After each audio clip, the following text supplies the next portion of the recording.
Am I visible? Am I audible? Yep, go ahead. All right, then I would prefer if my POIs were to be said aloud. All right, hold on, let me get my timer.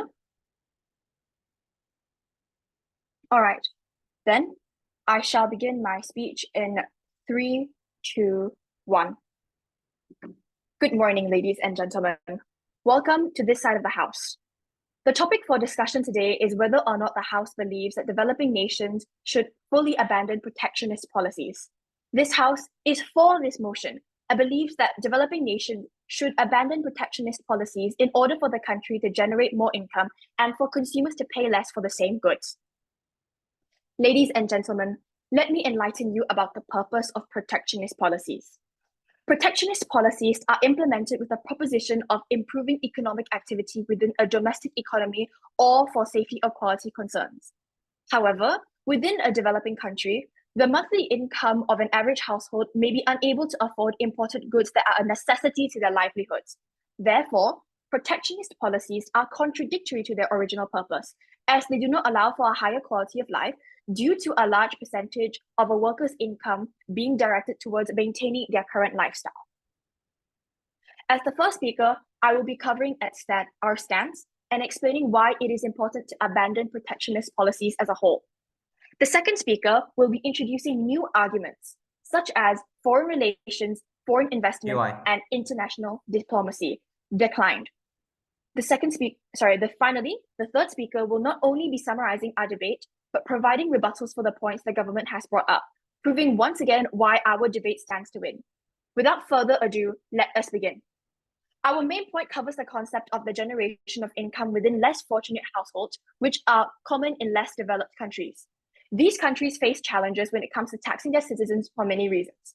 I will now elaborate on the statement. First, we need to establish that many workers within less developed countries work in the primary sector instead of the tertiary sector. This means that their overall incomes and lifestyles compared to those who provide services for others in the tertiary sectors are very different. This includes the wage gap between both sectors, as those in primary sectors typically earn only enough to feed themselves and their families, as well as provide for any other basic needs in order to stay alive. Their income is fixed. Declined, I will be elaborating on my statement now. This is because they're employed in agriculture or more rural, less well-known job sectors. Another notable example would be mining. Now, we have established their income. We need to understand that these workers are not paid in a developed manner. Many are handed cash or given their monthly wage in more informal matters. It is then hard to gauge what they can and cannot afford from a more international perspective because of their less developed ways of life. Now, I will link this to protectionist policies. We take the COVID-19 vaccination, for example. Within less developed countries, there are less technological advances because technological advances are expensive to maintain and produce. This means that these nations are dependent on other countries for technology. We take the COVID-19 vaccination. By abandoning protectionist policies, we are then able to generate more alternatives for the same price, therefore increasing the number of alternatives that the developing country has access to. Using the vaccine as an example, if there is only one vaccination available, the foreign nation will have the opportunity to charge the vaccine for higher. The developing nation will suffer more because there is a lack of competition for resources. There is no alternative, which strikes protectionist policies as contradictory to their original purposes. Low-income households will continue to earn very little, yet spend more to survive. It also makes the incentive to produce a higher quality of goods a lot lower. Despite how the goods are, there is no competition since it is the only option. Then, those producing foreign goods, hold on, I will accept POIs at the end of my speech, will be a lot less likely to develop their technological advancements because they are the only choice regardless. Therefore, there is a limited amount of choices for consumers because not every company will be able to afford the tax or reach a sufficient quota required to generate enough attention within a nation. Now, we need to understand the importance of adequate competition within countries because without it, it generates inequality. With insufficient competition, those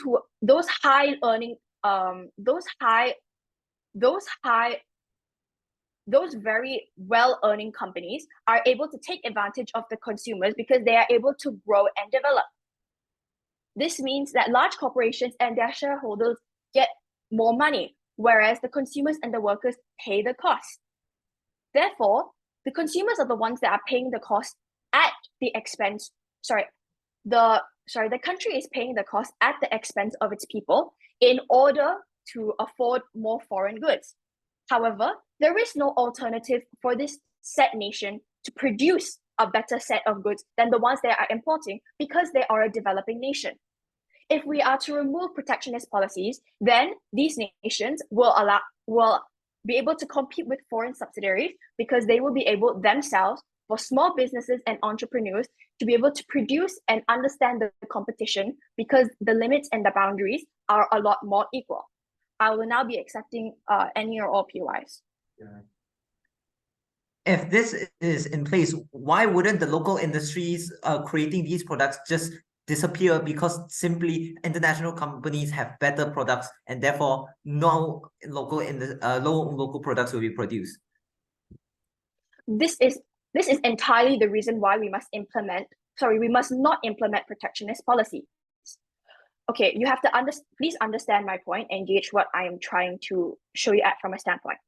Yes, we have to understand and establish that the foreign imports are going to be a lot better than the local imports. However, if we're going to continuously allow for the foreign imports to dominate and expand based on their consumership market, which is the entire country, then smaller countries will not be able to come up themselves.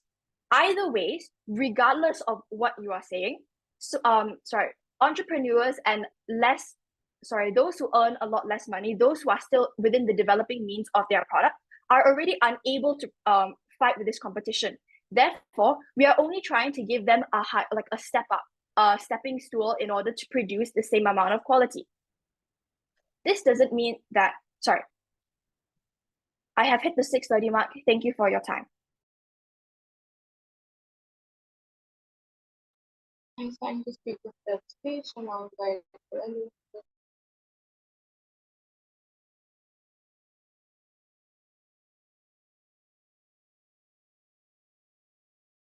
Am I both audible and visible? Yep. Hello. Okay. I will start in 3, 2, 1. I would rather have a strong base that relies on actually integral parts of the society rather than relying on other forces that have no guarantee for longevity. Now, a few responses towards the government bench. Now, they've talked about how these products actually allow the poor people, without these protectionist policies, that the poor people would be able to sustain their life for some reason. Yet that was just a one-liner and no elaboration was provided further for that. And the misunderstanding about the vaccines and all, I would like to clarify, a point of clarification here is that these protectionist policies are set by the developing countries and not by whatever other megacorps in the first place, right? And you talk about generating sufficient competition, but which is more likely, for a market run with a foreign monopoly, which is what the government is proposing, or a market where SMEs actually have the chance to compete without these foreign power in the first place? The point from that government bench falls entirely in this case, right? But 3 points of framing. Number 1, status quo. We understand that protectionist policies are kind of present in SQ, but they're more exclusive to expensive goods like automobiles because they want to tax them and dissuade people from purchasing these foreign goods, right? These foreign monopolies are present in these developing countries. For example, Nestle in African countries exploiting local people for water sources and selling bad products, right? But moving on to second point of framing, characterization. Understand that developing countries, in this case, countries that don't have economic capital on par with these developed countries. What is the outcome of this? These protectionist policies set in this case, their purpose is to discourage the purchase of these foreign goods through high tax and other forms of other methods, right? This essentially funnels people to purchase locally produced goods to keep the economic cycle going.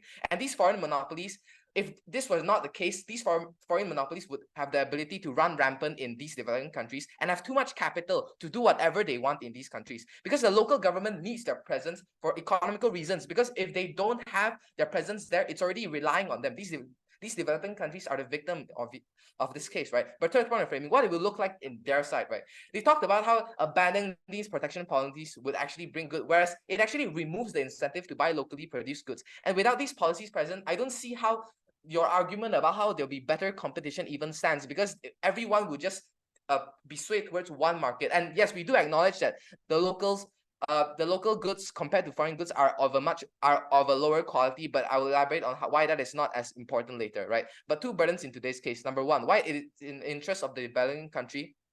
And number two, why it pushes for equal development across all countries. My first argument, the responsibility of the government in of itself.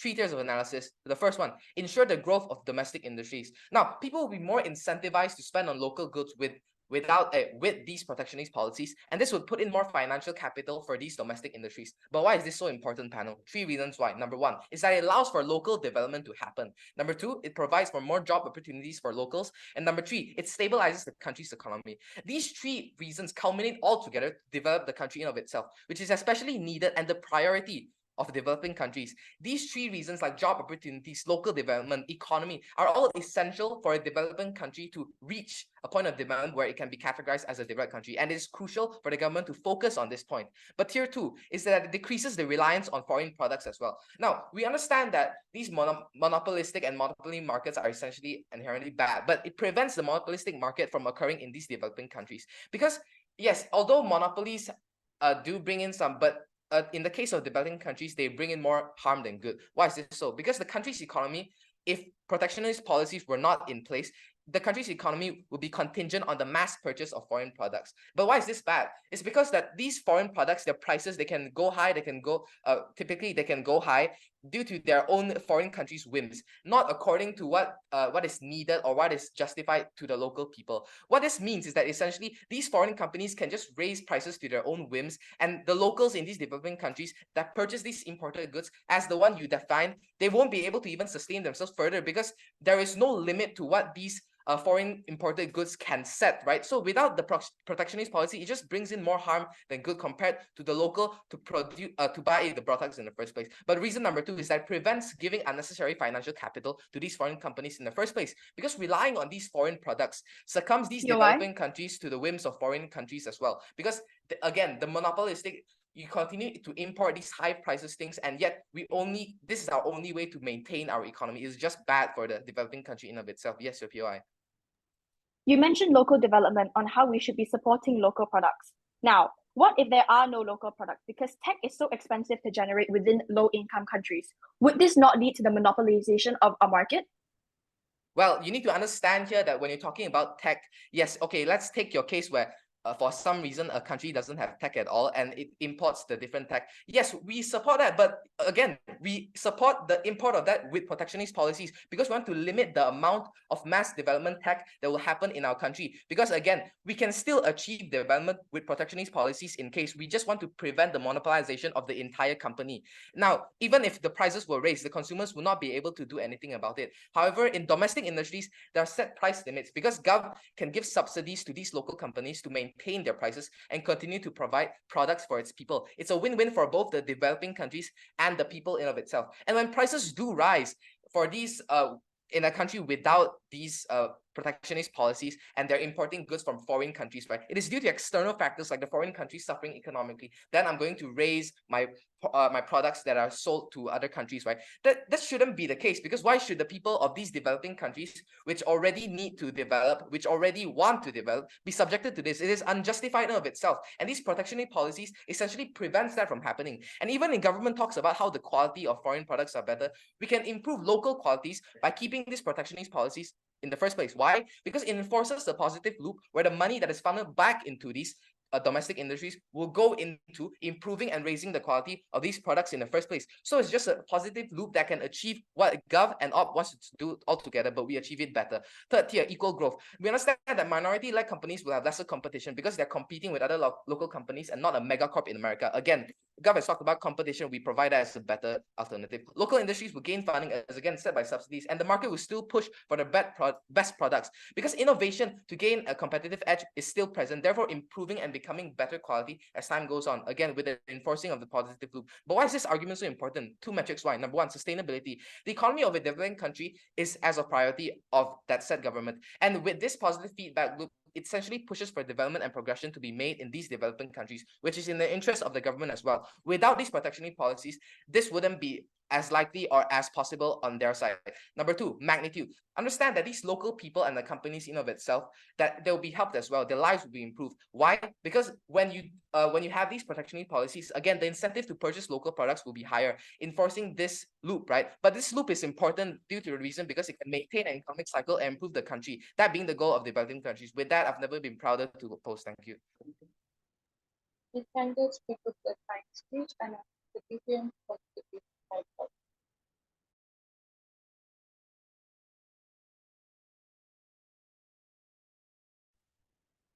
Am I audible? Am I visible? Yep. Okay. Starting my speech in 3, 2, 1. Good morning, honorable judge and worthy opponents. Today I will be delving deeper into the issue. As a member of the government, I firmly stand with the idea of abandoning protectionist policies, especially in developing nations. To break down my speech, I will first go into my arguments. Firstly, how this elevates foreign investment in these developing nations. Secondly, how this diversifies and expands your market, especially a domestic one. And thirdly, how this helps international cooperation and diplomacy in these developing countries. The main stakeholders in our argument are developing nations, the market, and international countries. We believe that developing countries need to broaden their horizons instead of holding on to mere nationalistic views, and how issues like income disparity and income distribution can also be solved on our side of the house, but merely from a different standpoint that also helps diversify and expand domestic growth. My first argument, I'll be talking about how by abandoning protectionist policies, we can expect that this will attract more foreign investments as they don't have to deal with high tariffs. For example, foreign direct investment, otherwise known as FDI, can bring in high expertise from different markets. And we can see how this will ultimately result in a steady economic growth as foreign investors and foreign companies come into these developing nations and will bring in more job opportunities for them. Job opportunities which are of higher expertise, which will pay for the service. In developing nations, there is a lack of expertise, high expertise jobs as well as they do. And with these protectionist policies, we see how their growth and development is completely down as they are not inviting foreign investors and foreign companies. In our modern day world, when we look at our status quo, we are all connected with globalization, with technology. Globalization is reaching a peak, which is why developing nations must also live up to this. They must set their sights on expanding themselves and abandoning these policies, which are only going to hurt their market and will do in the long run. Because I see and I understand opposition's point. I understand that in the short term, we will see how the domestic market rises.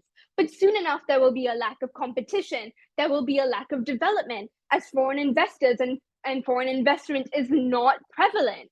This is ops side and ops best case POI. where the POI accepted. Why wouldn't the local market, which constantly pushes for purchasing the better product, instead just push for innovation locally rather than needing international competition that will instead cause a monopoly? As I was mentioning and as I've said, I understand that point of view, but that is only good for the long run. Because sure, this market, these industries, these products will be good for a short period of time. But soon enough, even when this, because we're talking about a world where there are going to be foreign products in these developing nations, only because of the protectionist policies, they will come at tariffs, but they will still be there. So these people in the country, in these developing nations, will look at foreign investments and will look at foreign products more, as domestic products are not developing at a fast enough rate. And I will continue expanding on this point and why I believe that having these foreign investments are better in my coming arguments. My second argument, this brings me to my next point, which is relying solely on a domestic market, which is what happens when implementing protectionist policies, will only result in an economic struggle for the country as a whole. By abandoning protectionist policies, we can see how these developing nations will open up internationally. This expands their consumer base and diversifies it. This reduces the risk of economic downfall in specific areas of the country. They should be more focused on being connected globally, as their goal is to become a developed nation. This, in the opinion of side proposition, is near impossible without the openness and the commitment internationally. As I've mentioned, relying solely on a domestic market is a short-term goal, but eventually you must open up. You must be connected globally, which brings me next to my third point, which is regarding international diplomacy. POI not accepted, sorry. International diplomacy and international cooperation. By abandoning protectionist policies, we can expect a country's diplomacy and foreign relations to strengthen. This increases its influence, and as a developing nation, this is extremely vital to further develop and grow. Engaging in open trade demonstrates economic cooperation on a global scale, and this will ultimately lead to much stronger international partners. All developed nations have strong trading allies. Consider the USA and China, two of the largest economies in our modern day world. They would not be able to thrive without each other. Their competition is what elevates their products and their policies. It requires them to constantly find creative methods to be at the forefront of industry and the market. It drives global competitiveness and creates a strong consumer base. That should be the main goal, which should be the primary goal for a developing nation, as they aim to elevate their industry and their economic growth. As I've mentioned again, and will continue to reinforce throughout this entire debate, as it is opposition's only point, is that relying on a domestic market will not lead to steady economic growth. It is short term, and we do not see how this will ultimately be better in the long run. Now, moving on to my rebuttals, I quote something that the first speaker on side opposition has said. We can improve local products with protectionist policies. What I have to say to this is more likely without these policies, as the domestic industry will be forced to grow at a faster rate, as they have competition by foreign markets. They need to step up. POI not accepted, sorry, I've reached my 6 minute. They need to step up. This pushes for progression and development in the domestic industry as a whole. We need competitiveness. Global competitiveness is what drives our market, our global market on a large scale. And so these developing nations, as they are not underdeveloped nations, they are now developing, they want to reach the next stage of progression, which cannot be done by relying on protectionist policies. And I've reached my 7 minutes, and that brings me to the end of my speech. Thank you so much for your time, and I've never been prouder to propose. And thank you, Revan, for the kind speech, and at the dialogue.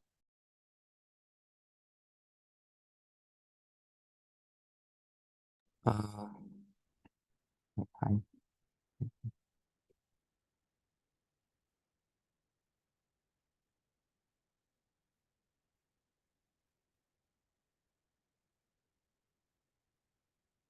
Give me a second.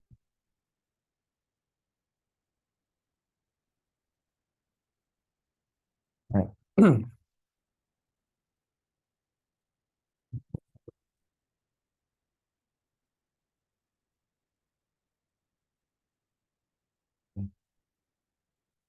Starting my speech in 3.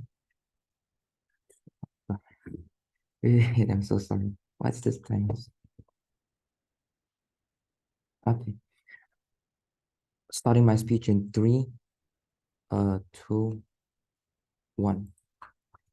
Imagine walking with a clutch, but one day, said government comes in and takes it away and replaces you with a robot that moves at 200 miles per hour in the name of better competition. Would you think that's even fair, panel? Now, first of all, let me make a clarification to you, Judge, that this motion that the PM herself actually mentioned herself that they said it's not to fully abandon, and therefore we're not trying to fully enforce it, but we're just enforcing it in specific sectors, which I think they have failed to acknowledge on. They have been telling us that, oh, we're going to enforce it in everything, and we're saying that it's going to jeopardize domestic growth, which I think it's like not even relevant to this debate because they're not even reading the motion correctly. So I think that like judges should credit like this point. Now, I think that based on like the one of the POIs that my LO has received, they say that, oh, a country that has no tech, like how is going to develop like with this kind of protectionist policies. I'd like to extend on like his response by saying that, like, if the country itself doesn't have this kind of sectors, then there's no point to debate on like this protective policy, because it's like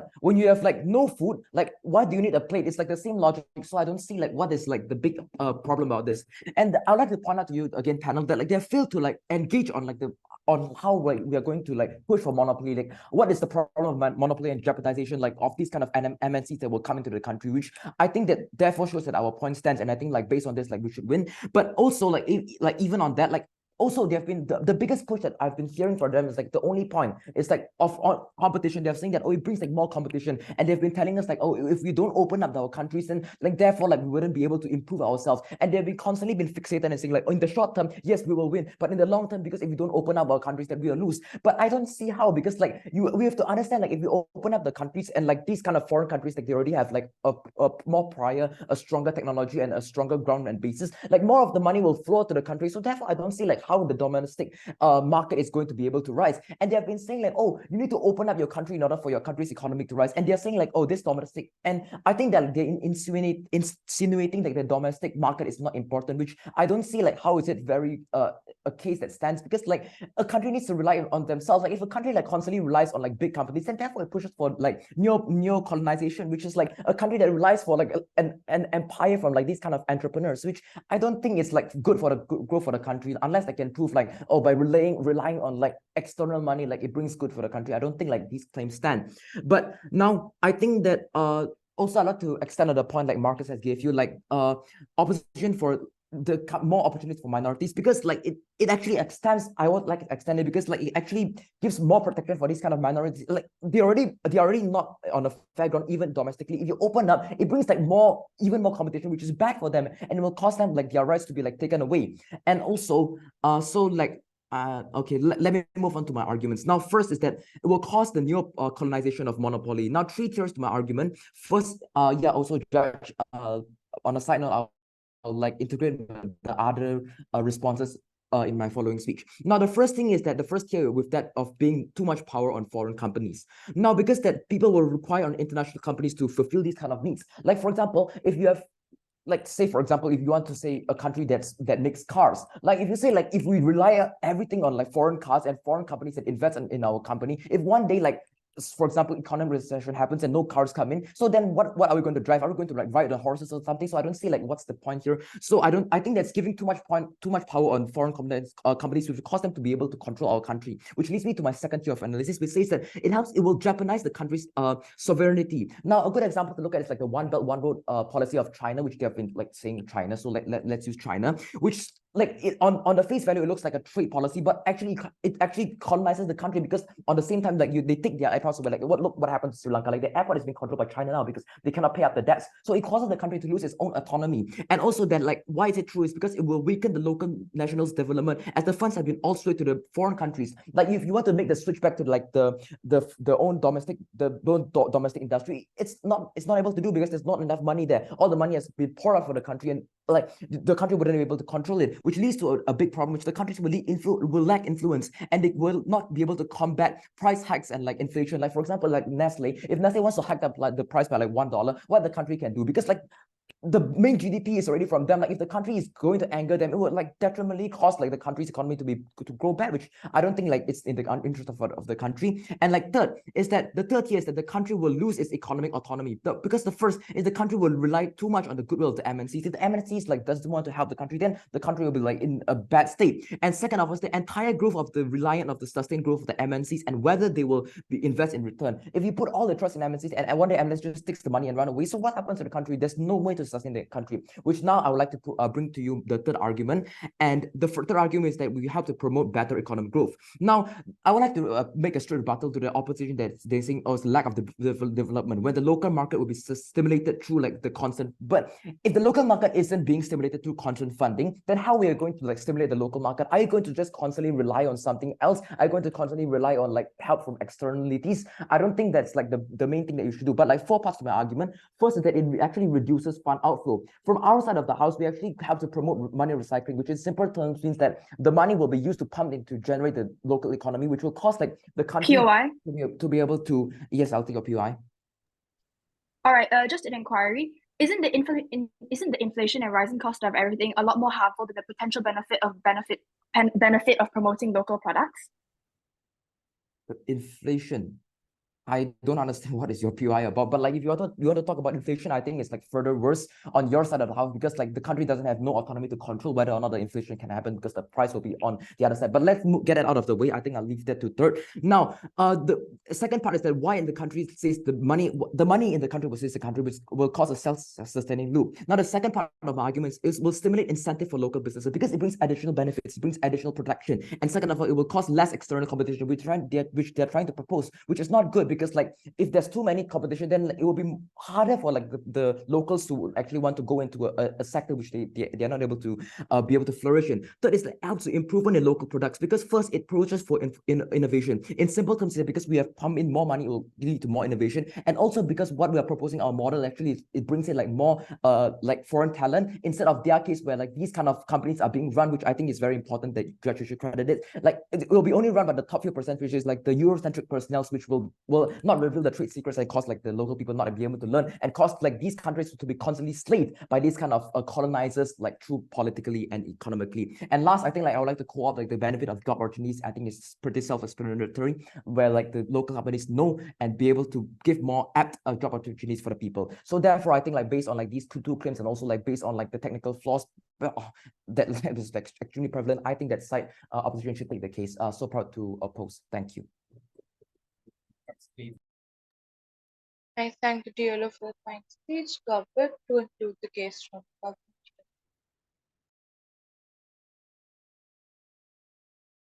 Am I visible and audible?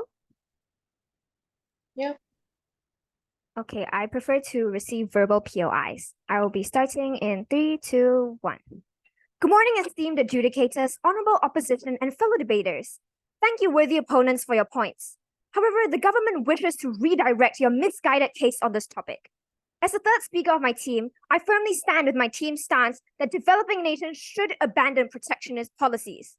In my speech, I will reinforce and summarize the arguments presented by our first and second speaker, as well as prove to you why our side of the House has clearly already won. Now, before I dive into my rebuttals, I'd like to reaffirm as well as briefly summarize where my team stands in this debate.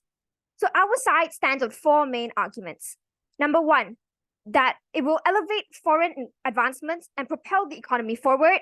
2, this expands and diversifies the market, creating a much more stable job base. 3, a lot of the developing countries are currently based around agricultural-based jobs, which has much lower wages than what foreign companies can offer, and there's a chance to develop and urbanize, which we saw no response to. 4, this will improve trading relations, which ensures long-term sustainability. Moving on, we believe that what the opposition is proposing shouldn't be allowed because that is being unrealistic and overly nationalistic. Do you think protecting agricultural jobs is really going to benefit your economy more than secondary and tertiary jobs that could be offered by foreign companies? 4th, this is the problem in status quo, and these are the solutions that we're going to propose. So we believe that the problem in status quo is that developing nations are struggling to pull themselves out of poverty due to a poor and unstable economy. Now, this could be due to things like lack of resources. This could be in terms of development and infrastructure, or it could also be in terms of fiscal landscape and physical resources. So we believe our side of the House proposes the fastest, most efficient, and viable solution to this. And it meets the needs of most, if not all of the stakeholders, which I will be covering shortly. Now let's dissect our argument up until this point. I look at the recurring themes that both teams have touched on. So number 1, what is the main goal that both of us are working towards here? So we believe it's for 1, a stable economy and diversified job base. 2, overall urbanization. This could mean generation of jobs for locals, importing technology, building infrastructure and transportation networks. 3, POI rejected. 3, improved trading relations and globalization. And 4, long-term sustainability. So we both agree that we want a stable economy for the long-term future, foreseeable future. So, and you're saying that by over-relying on foreign companies, this creates no long-term sustainability. But we beg to differ. Local imports have even more risks. For instance, if there was another lockdown, do you think that simply relying on local imports will allow your country to thrive? We believe that they have been twisting the narrative. Where you see over-reliance on foreign companies, we POI. see rejected. We see guaranteed support and long-term partnership to fall back on in times of struggle.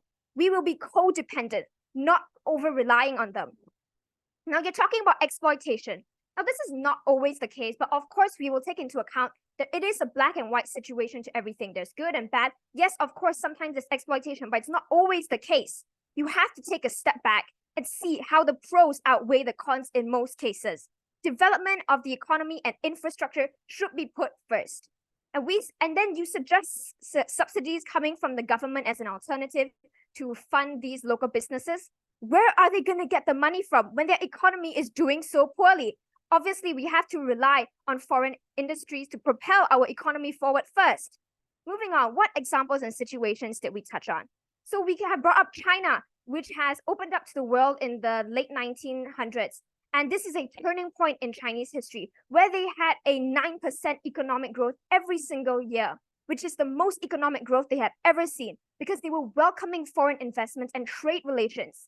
Now, there is no example of any country which has pulled themselves out of this developing phase using only local companies solely. Now, take an example of North Korea, which is 100% protectionist, and they close off their borders to most countries. Now, do you think that North Korea is going to pull themselves out of poverty anytime soon, simply relying on local businesses? No. And then next, POI. accepted.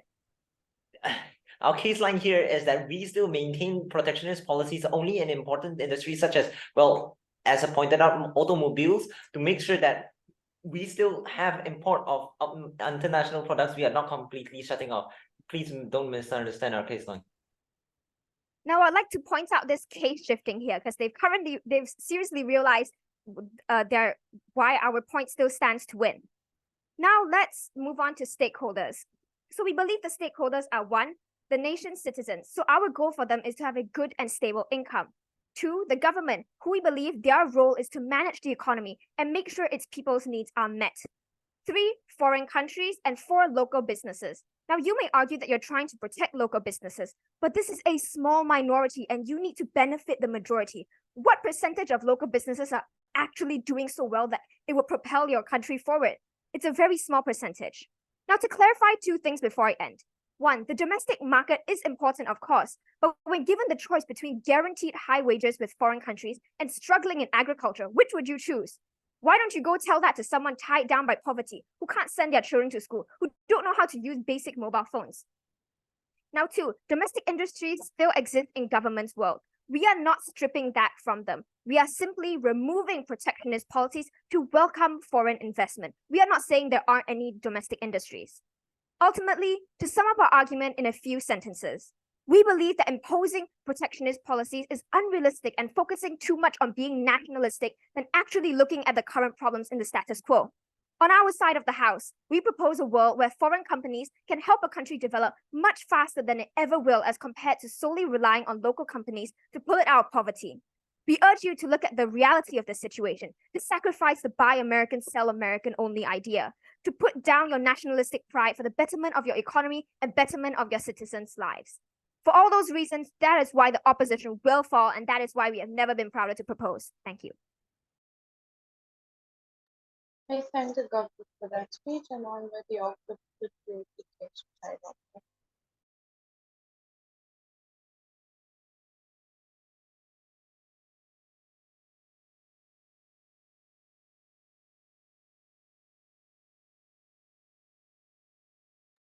I am both audible and visible. Yep, go ahead. Okay. Give me a minute. Yeah.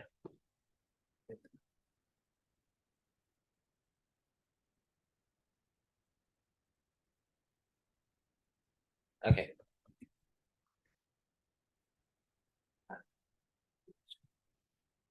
Starting my speech in 3, 2, 1. Protectionist policies are a suit of armor that makes sure that the local industries grow. And when government chooses to strip away this suit of armor, now we are vulnerable to all kinds of attacks. right? Now, let's move on to the clashes of today. Number one, which side has better growth? Number two, which side has better affordability for the people? And number three, which side has the better country and sovereignty and such, right? Let's go on to the first clash here. Which side has a better growth for the industries?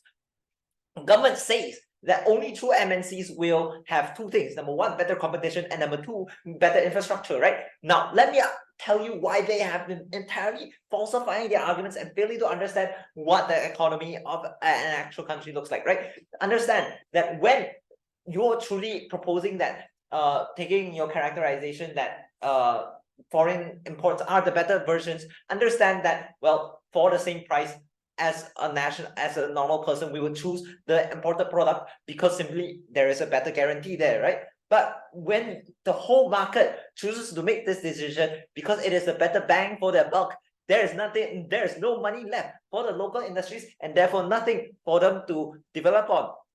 Understand that there is no competition if there is only a monopoly, in which, in my moving on to why we have the better growth. Number one, we prevent monopolies, right?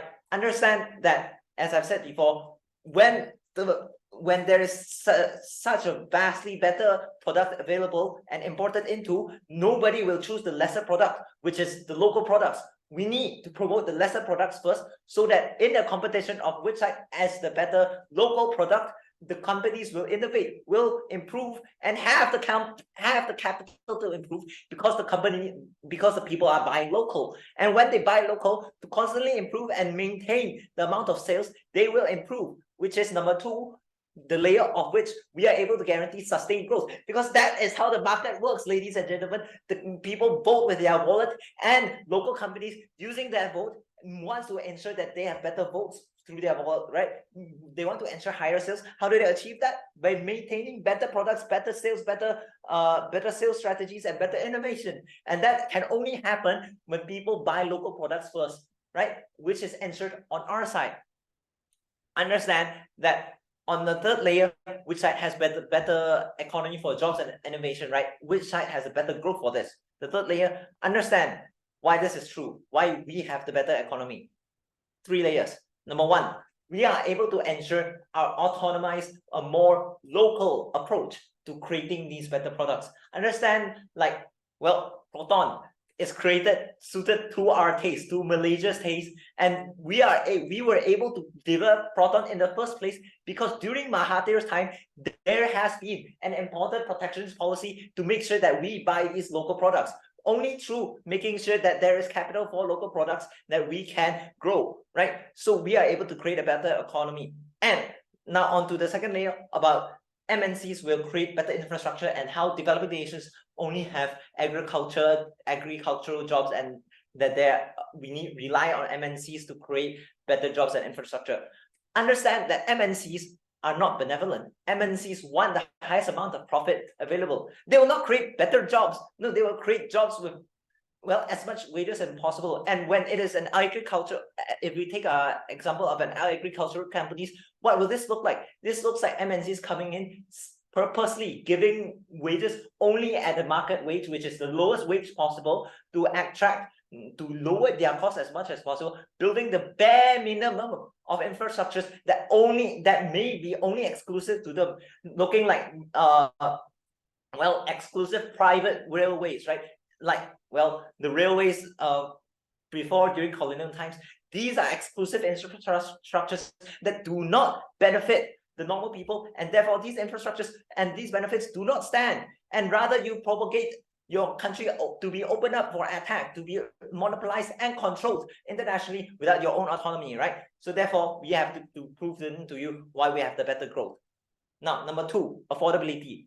They say that how MNCs are, these imported products are better, cheaper prices for better quality products. Yes, we ensure that they have the better quality product, as I've said before, but only through maintaining these protectionist policies in important sectors that we are able to maintain local industries that are prevented from monopolies, to ensure our own sovereignty and to make sure that these goods are maintained at a certain price. Because understand that we do not have influence over the multinational companies. If they choose to price hike, if all MNCs choose to form a cartel and price hike, our country has no say. over anything. We cannot insert a set price limit. We cannot insert companies tax because they will just pull out and then we have nothing left. We are left high and dry. We need local companies because the government can control local companies, and only through this control can we maintain that these prices are maintained more affordable. So I don't see how they are able to ensure a better affordability on their side, right? But number three, which side has better countries, right? Better countries on three aspects: which side has better growth in infrastructure, which side has a better economy, and which side has, well, better jobs and such, right? Now, on the first slide, which side has a better economy? Sure, on the first glance, we have better GDP because we are able to produce more international products that are sold internationally. We buy more international products. But what does this look like? This looks like actually products that are not created by their own. The profit does not go to the country. The profit gained from the sales of these products do not benefit the country because the money goes outwards. Rather, we would instead on our side choose to maintain these protectionist policies so that money flows inward, so that money can, as said in William, recycle back into the economy to ensure more innovation. And if these taxes from multinational companies are intact, we are able to use that extra money to instead refurbish, to reinvent our country, to re-subsidize our country, pointing out the problem of where do you get these funds? We get the funds from these protectionist policies to ensure that there is growth. We are able to maintain our sovereignty and still ensure growth at the same time. MNCs are not benevolent things that will only help you. They are for profit. They seek to squeeze out every single last drop of you. They seek to control as much as possible. And when you rely on these people to grow your country, understand that that is a very dangerous thing for you. That is neo-colonialism, and that will actually push our country to even more to ruin. Weighing on this, understand that we are able to not only ensure a better economy, but also ensure that we are able to control our own prices and control our own country. Never been prouder to oppose. I thank that speaker. I now invite the reply.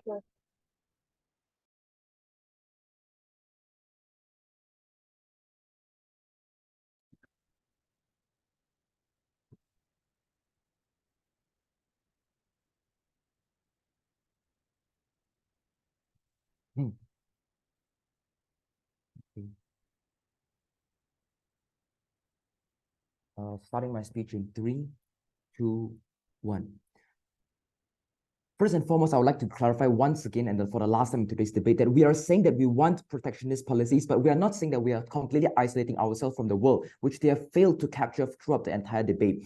And I would like to engage on the point of them saying that we are doing a case shifting, but I think I would like to rephrase it to you, Judge, which I think that it's actually from the Gov bench that they finally understand what we actually mean after 30 minutes of debating, because it's been pushed forward since Marcus, and I don't see that why that they think that we are case shifting, but it's them who actually don't understand it. But with all of that out of the way, let me prove to you one major flaw that they have failed to do. Two things that they have failed to engage on. One is that they have not engaged on the monopoly, and second of all is that they have not engaged on the neo-colonization that our side have been pushing forward. And I think that with that, like, if they haven't engaged on that, I think judges should credit this because they haven't been able to disprove any of this, and it shows that they concede that whatever we have on our side, but they have also not proved that why it helps their case. So therefore, I think that we should take this on these two metrics. I think we have already won. But even that doesn't bias you, Judge. I think that, like, I would like to also point out like a very funny argument that they said. They said that, oh, in lockdown, like we should rely more on like foreign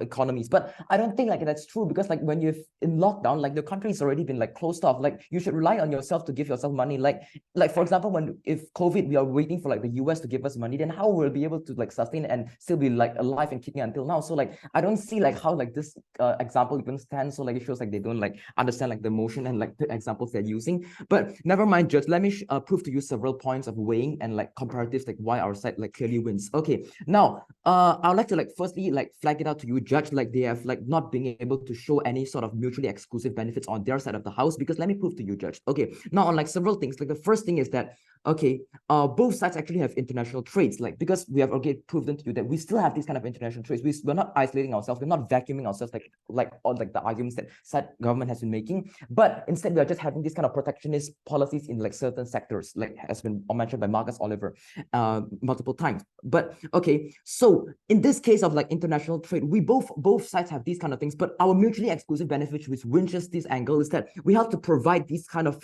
we have to prevent foreign monopolies from happening, which they have themselves have been failed to do, and they haven't showed us any sort of mutual benefits. Now, on a second thing, which is the biggest push from side government, which I think that if we're able to disprove this and we're able to show that why this is not even that important in today's debate, then I think that we should like just simply take the case like very clearly. Now, they're saying that, oh, we have more competition, but I think that like it's like both sides we have competition, but I think on our side it's even better because that we have fairer competition because we are competing with ourselves, and we also have like a slight help from the company itself to compete with these kind of foreign companies which already have it. But let me further disprove to you because like it's the biggest point of their side, and I think like this thing like clearly shows that how immature the arguments are. Like, let me prove to you 3 points for three layers. One is that it's not true because like it's not a fair competition because like all the money will flow to these kind of foreign MNCs, which will cause like no competition at all because one side will be like broken leg and the other side will be like a robot which can run like 100 miles per hour. But even you say like, oh, it's true,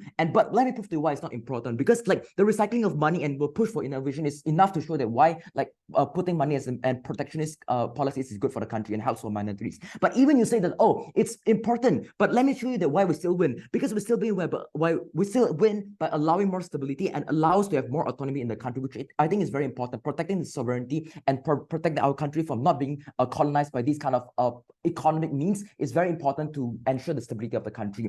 And also on 2 cases, I wanted to flip their case lastly, panel.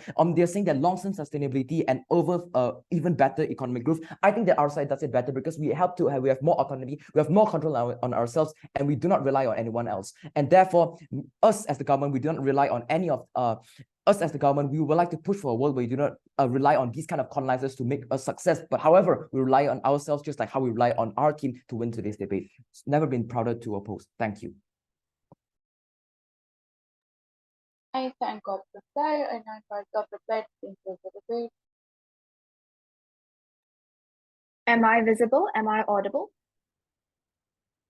Yes, sure. All right, then, hold on.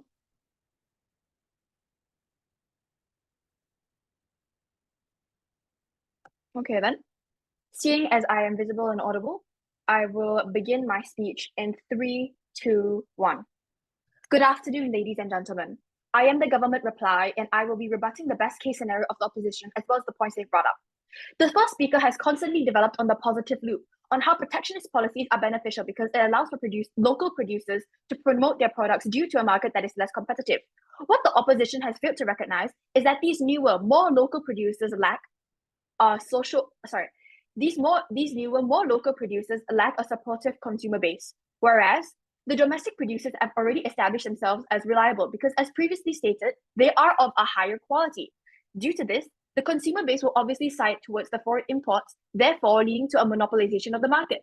This is at the expense of the consumer market because they will be dependent on a product that they are already familiar with. Allowing for the monopolization of a product then increases the wage gap between the consumers and corporate companies. The government will acknowledge the positive loop that the opposition has brought up, where they are dependent on the local industries. We ask you where the consumer base will side towards. The companies that they are familiar with, or those that have come up as a result of lack of alternatives that the opposition is trying to capitalize off. This comes into the question of reliability. How can you be so sure that the solutions that the locals have come up with are of set quality and have undergone the regulations that international products ascertain to? Foreign products are distributed throughout the world, meaning that they are of world-class quality, else they will not be able to survive. Local products have only been circulated within the less developed countries, where the standards are generally a lot lower. The alternative the government has brought up to eliminate protectionist policies will allow for cheaper options to establish themselves. Competition within the foreign market is extremely important, else there will be no improvement in the goods. Developing on this argument, the cheaper the goods, the higher the income of a household. There will be a higher rate of GDP, and the locals will then finally be able to afford to produce their own technological products. As previously stated, the opposition has spent time trying to come up with an explanation on how local products would benefit us more than foreign products. However, they have failed to explain and generate how the local products will have been, even though they are of a lower quality, will benefit the local people even more. Furthermore, we believe it is deeply unfair that opposition has decided what products to implement protectionist policies on, as we, on side proposition, are facing a complete ban on these policies. Moreover, we need to cover the difference between colonization and globalization. Globalization is the initiation of international trade between nations, whereas colonialism is the monopoly of a country over another.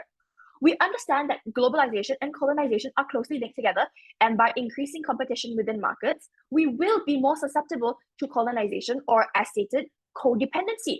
However, it isn't not a risk that a developing country needs to take until it has reached a set GDP and that their households have reached a certain set quota, because relying on their own local products is, as overall, unreliable. We have side proposition has been trying to bring up the argument from time to time on how the opposition and their dependency on their local products will not lead to an effective growth in their market. Because whereas your local products can exist within your local country, they will be useless in terms of exports. They have not reached a certain standard within other countries. Therefore, local products only exist within, let's say, Malaysia, and you will not see them in other countries, therefore decreasing the economy and making the country itself that is dependent on said policy a lot more. It will make the country a lot more it will make the country a lot more like North Korea, which is very excluded from the other nations. I conclude my speech. Thank you. I thank everybody for that debate. Since it's a closed round, we won't be delivering OAs. Can everybody please leave the room so that we can fill ballots and deliberate?